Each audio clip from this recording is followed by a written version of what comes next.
Chers amis membres de la communauté des éleveurs de porc, aujourd'hui nous voici sur un site. Des apprenants, suite à leur formation, ils veulent se lancer sur le terrain. Ensemble, restez dans cette vidéo jusqu'à la fin et vous allez voir comment se passe la visite de prospection sur un site. Alors c'est tout de suite et c'est dans cette vidéo. Si vous êtes nouveau sur notre chaîne, la communauté des éleveurs de porc, si vous êtes déjà un éleveur de porc et vous voulez être rentable, si vous n'êtes pas encore un éleveur de porc, mais l'élevage de porc vous passionne, l'élevage de porc vous intéresse et vous voulez vous lancer dans la porciculture, n'hésitez pas dans un premier temps à liker cette vidéo, abonnez-vous, activez la cloche de notification pour ne plus jamais et au grand jamais louper de pareils contenus et partagez la vidéo sur tous les réseaux sociaux pour faire grossir cette magnifique communauté de passionnés d'agriculture et d'élevage. Et on commence.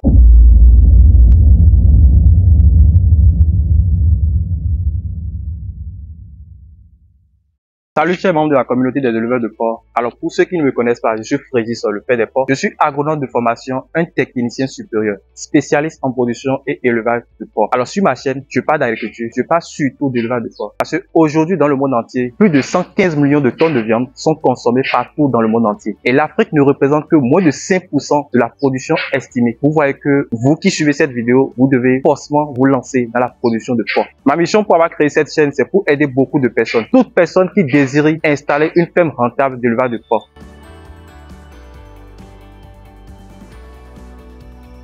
La visite de prospection sur un site, c'est quoi réellement? La visite de prospection vise à s'assurer des critères qui montrent réellement que un site est favorable à la production porcine. Si un site répond aux critères de choix d'un site d'élevage de porc. Alors aujourd'hui, nous sommes sur un site comme je vous l'ai dit et nous avons des apprenants, ils ont fini leur formation. Juste après la formation, il y a des accompagnements. On doit commencer des accompagnements pour eux, pour les installer sur le terrain.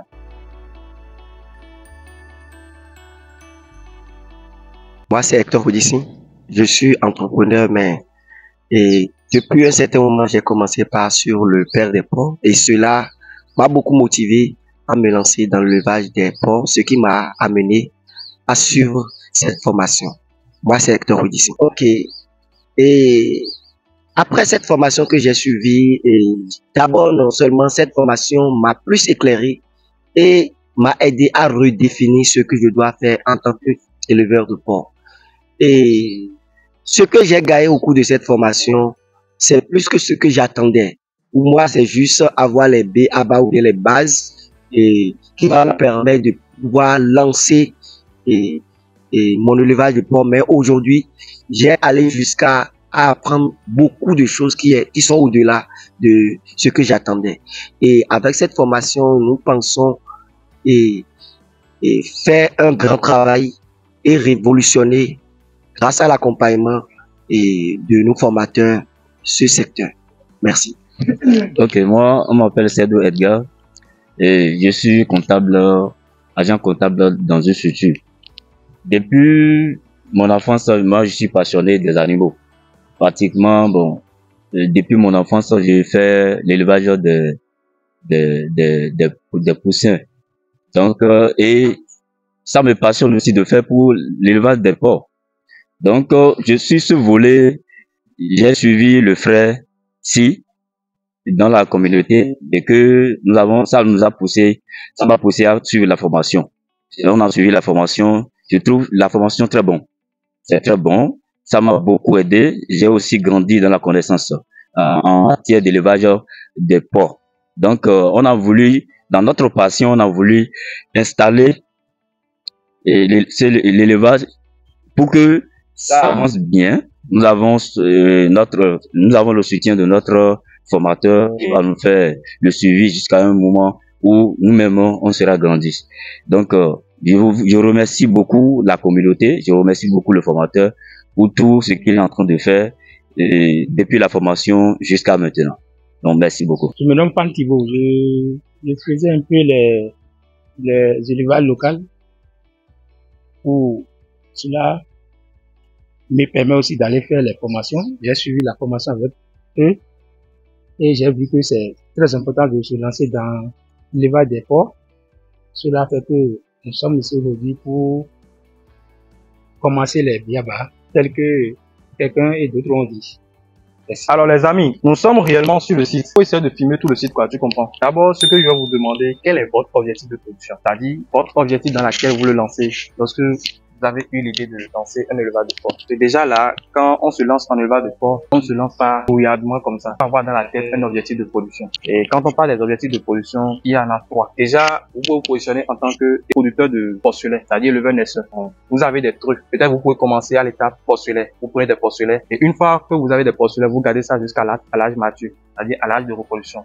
6 à 8 mois. Bon, une fois à l'âge de reproduction, vous les mettez en reproduction. Vous allez les accouper. Vous avez fait tout ça dans la formation. Juste après l'accouplement, après 3 mois, 3 semaines, 3 jours, vous aurez des porcelets. C'est ça on appelle l'élevage naisseur. Bon, une fois que vous avez des porcelets, vous allez seulement sortir ces porcelets et prendre d'autres producteurs qui veulent en faire, bon, ça, je ne sais pas, n'importe quel type de production avec. Peut-être lui aussi veut démarrer son élevage avec ça, mais peut-être il veut prendre ça à quelqu'un d'autre. Là, réellement, l'objectif, c'est de vendre des porcelets. Seulement les porcelets. Ça, on appelle élevage naisseur. Maintenant, vous pouvez aussi vous positionner en tant que éleveur, naisseur, engraisseur. Là, vous avez des trucs, vous avez des porcelets et vous engraissez sur une période juste après que vous avez des porcelets, vous engraissez sur une période de 4 à 6 mois. Là, vous aurez des sujets de 1,2 kg à la naissance qui vont atteindre rapidement un poids de 100 kg, de 90 à 100 kg en 6 mois. Et maintenant, vous sortez les porcs chaque été. Donc, vous faites la reproduction, vous avez les porcelets, vous gérez les porcelets et juste après la gestion des porcelets, vous les conduisez maintenant à l'engraissement. Et après 6 mois, vous vendez les porcs. Là aussi, c'est un objectif. Maintenant, à la fin, maintenant, vous pouvez vous positionner seulement en tant qu'éleveur engraisseur. Vous achetez des porcelets, c'est par exemple celui qui produit les porcelets. Et vous faites seulement l'engraissement. Là, on a 3 objectifs de production que je viens de vous expliquer. Ok, notre objectif de production, c'est sur 2 volets. D'abord, nous sommes en train d'envisager faire l'élevage naisseur et engraisseur. Okay. Et dans ce sillage, pour nous, comme nous sommes à nos débuts, parce que notre objectif, c'est d'atteindre un certain nombre de têtes de truies qui sont capables à la reproduction. Mais tout de suite, nous pensons démarrer avec quelques têtes. Mais notre objectif, au bout d'1 an, c'est de faire sortir au moins 400 bêtes de notre ferme. Ah, là, c'est très intéressant. Vous avez une très grande vision. Vous avez une très grande vision. Surtout quand on commence une activité de vente de porc, il faut avoir la vision très grande. Arriver jusqu'à un moment où vous pouvez sortir même juste 1000 porcs par semaine. Imaginez si un instant vous sortez 1000 porcs par semaine. Vous êtes fou. Je ne crois pas que vous serez ici tout de suite.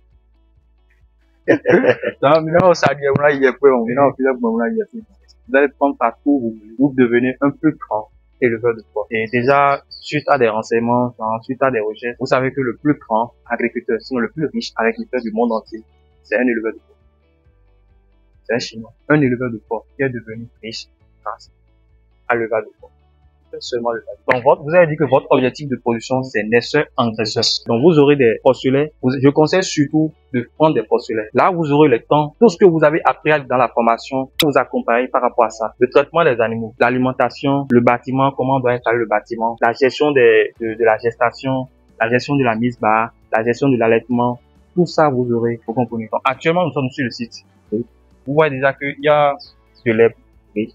Donc, les amis, c'est membres de la communauté des éleveurs de porc. Déjà, là, on constate qu'il y a des aides. Donc, la première des choses à faire, c'est le nettoyage. Donc, vous allez essayer d'appeler, je sais pas, il y a des personnes où vous pouvez appeler et ils vont prendre la machette pour faucher tout le site. Donc, une fois que vous finissez le fauchage sur le site, vous allez passer maintenant à l'opération du bâtiment. D'abord, on constate qu'on est le matin. Vous allez constater que j'ai été sollicité à ce que ça soit un matin. Donc, on voit déjà le sens du soleil. Parce que pour installer le bâtiment en élevage de porc, il faut prendre en compte aussi le lever du soleil. Où ça sort, pour pouvoir orienter le bâtiment par rapport au sens du vent, le soleil et la pluie. Mais déjà là, je vais vous poser une question. Est-ce que c'est votre propre domaine ou bien c'est un domaine que vous êtes en train de louer pour pouvoir lancer la production? C'est un domaine à ma grande sœur. Tout est déjà négocié, il n'y a pas de problème pour ça. Maintenant, elle est venue aujourd'hui, je l'ai informé, on a déjà parlé en tout temps. Et donc, c'est un domaine familial. Oui, oui. Donc, vous pouvez installer le bâtiment comme vous le voulez. Parce que là, pourquoi je poser cette question? Si par exemple c'était un domaine loué, vous constatez que les élevages de porc, sinon les loges de porc, c'est souvent des briques qu'on prend pour faire la construction. Si vous installez les loges avec les murs, c'est-à-dire en briques, et que juste après un contrat avec le promoteur, mais peut-être au cours de l'activité, et le promoteur commence par envier ce que vous faites et vous dit de quitter le site. Comment vous allez faire? Vous allez prendre les loges comme ça, avec les briques, pour aller installer quelque part. C'est pas possible. Donc, dans ce sens, si c'était par exemple que vous avez et louer le domaine, j'allais vous conseiller maintenant de faire des loges avec les restes de bois. C'est-à-dire quand vous allez à la scierie, il y a des restes de bois qu'on fait souvent et vous essayez de mettre des piquets avec du bois. Et une fois qu'on met les piquets, vous comprenez? Donc on frappe ça avec tout là, et marteau plus et tout là, les pointes, pour juste faire la loge autour de tout ça. C'est-à-dire que les murs de la loge là, c'est en bois. Donc là, même si vous finissez votre élevage ou bien peut-être le promoteur a commencé par vous envier, ça ne vous, c'est genre, ça ne vous dérange en rien.